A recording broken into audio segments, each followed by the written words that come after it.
Hey, welcome back to another episode of the She's Making an Impact podcast. I'm your host, Rachel Ngom. Today, we're talking all about self talk that is keeping you small. I am so happy that we're here and we get to spend this time together. If you've been a loyal listener of the podcast and you haven't left a review yet, please go do that. It's super simple to go and leave a review and then just tag me on Instagram with a screenshot of that review so I can send you a little something as a thank you for taking the time to do that. I really do appreciate you taking the time. Awesome. Let's talk about self-talk that's keeping you small. All right. Try versus committed action. How many times have you said, "Ooh, I'll try to do that. I'll try this. I'll try that," instead of I'm going to be committed and I'm committed to following through and making this happen no matter what. So there's a big difference in I'm going to try that and committed action. The word try, I'm thinking back to when the last time I actually used try was, and it's just a word that doesn't come out of my mouth. It's like I'm going to do it or I'm not going to do it. So try versus committed action, huge. I'm overwhelmed or I'm too busy. So this is a big one. I want you to I really want to coach you on your mind of the things that you're telling yourself, the stories that are coming in your head that are keeping you small, that are keeping you from making progress, from moving forward in your business, in your life. So I'm overwhelmed or I'm too busy is a story. Because there are people out there, I want to think about like Tony Robbins, who has what, like 50 companies and like millions of people, right? How does he do it? You know? Like I think of one of my mentors who has kids, has a family, has a multiple seven-figure business, 3 businesses. How does she do it? And so everyone's busy. Everyone has the choice to feel overwhelmed or not. And that's not to say you don't have a lot going on, because I know you do. I do too. But I want you to reframe it and ask yourself, how can I just expand my plate? Like how could I make this happen too?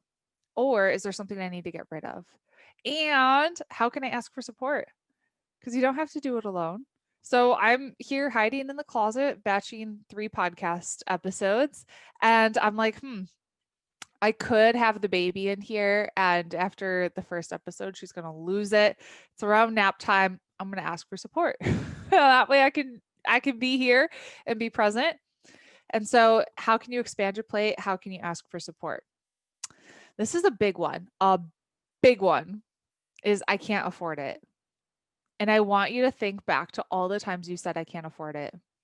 And it's a money story.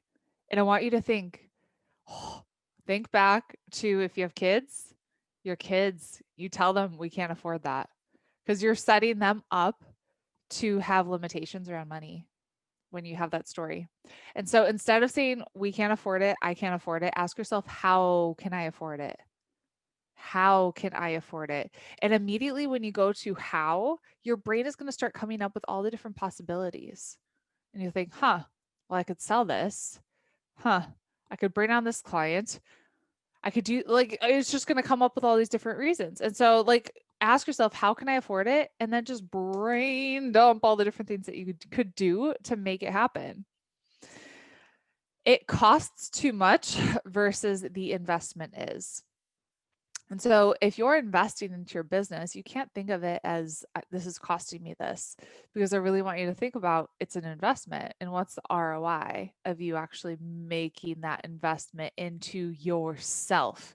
And so thinking just the term, it's just a different word, cost versus investment. And successful entrepreneurs know that they need to invest in themselves if they want to get it to the next level. And so just think cost, investment. Which one do you choose? Are you choosing to think about, oh, this costs too much, I can't do it? Or I'm worth the investment and I'm going to make it happen?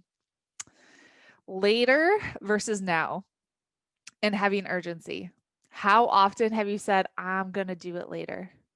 Instead of saying, no, I'm just going to take massive action. I'm going to do it now. I choose to act urgently on this because it's important for my future and I'm going to do it now instead of putting it off and doing it later. It's such a simple, these are easy shifts. And you don't have to do all these all right at once. Just pick one. Just pick one and just think, could I do it later? Is this something I could take action on right now? I can't versus how can I? And it's the exact same thing. I can't start a podcast because I'm too busy. I can't, like, just fill in the blank of whatever crappy limitation you're putting on yourself and just ask yourself, how can I? Instead of I can't. Blaming others versus being responsible. Have you signed up for a program or gone through a course or whatever, anything in your life? And if it didn't work out to the best of your ability or whatever your expectations were, did you blame the coach, the mentor, the thing, and that failed you instead of looking at yourself and being responsible and saying, well, did I really show up and give it 110%? Did I show up on like every coaching call? Did I show up with questions and ready to rock? Like, are you being responsible? Because if you're going to continue to live life blaming others, it's going to be hard to get to where you want to be. And so the moment you can accept responsibility for everything, the good, the bad, all the things that happen, you're going to start to experience freedom that you've never had before. Have to versus get to. You don't have to do anything. You don't have to create content. You don't have to send an email. You don't have to show up. You get to. It's a privilege. It is a privilege to be here with you today. I could be at a 9 to 5 job. I could be struggling financially, not have a business. There's a million different places that I could be. And so I don't have to do this. I get to do this. And making that shift with everything in your life. You don't have to go to the dentist. You get to go to the dentist. You get to have clean, cavity-free teeth and teeth that you're taking care of. You don't have to go to the doctor. You get to go to the doctor. It's a privilege. I've been a part of what do you call it, medical missions where we're bringing doctors and nurses to remote villages. We literally drove like over a river to get to some of these places where they don't have access to medical care. Seeing a doctor, seeing a dentist, like that is a privilege, and we get to do that thing. I'm not good enough, or I don't know enough. And this is what I see all the time. I don't know enough. There's other people that know more than me. And here's the thing, you know plenty, and all you need to know is within you. And so you just think about this. There's people out there that know way more than an expert that you're following, but they had the confidence and the courage to actually step up and do the thing.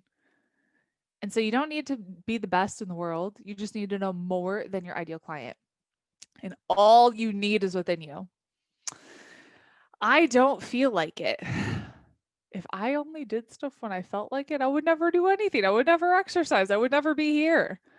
You don't have to feel like it, but you get to show up and you get to take action and get that momentum. Trust me, you'll never feel like it. And what really helps me is I do it early.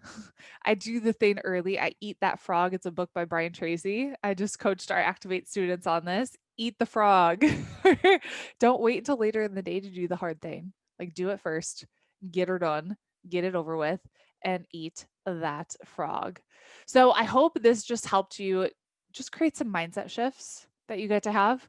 And they're small little shifts, but these little shifts will really add up to making a big impact in your life and in your business. I hope you found this helpful. If you have not attended our free Pinterest masterclass, it'll definitely help you learn some of our top strategies on how you can double your leads and sales using Pinterest in the next 30 days. So make sure to go to freepinterestclass.com to register for that. And I'll see you on the next episode. Bye.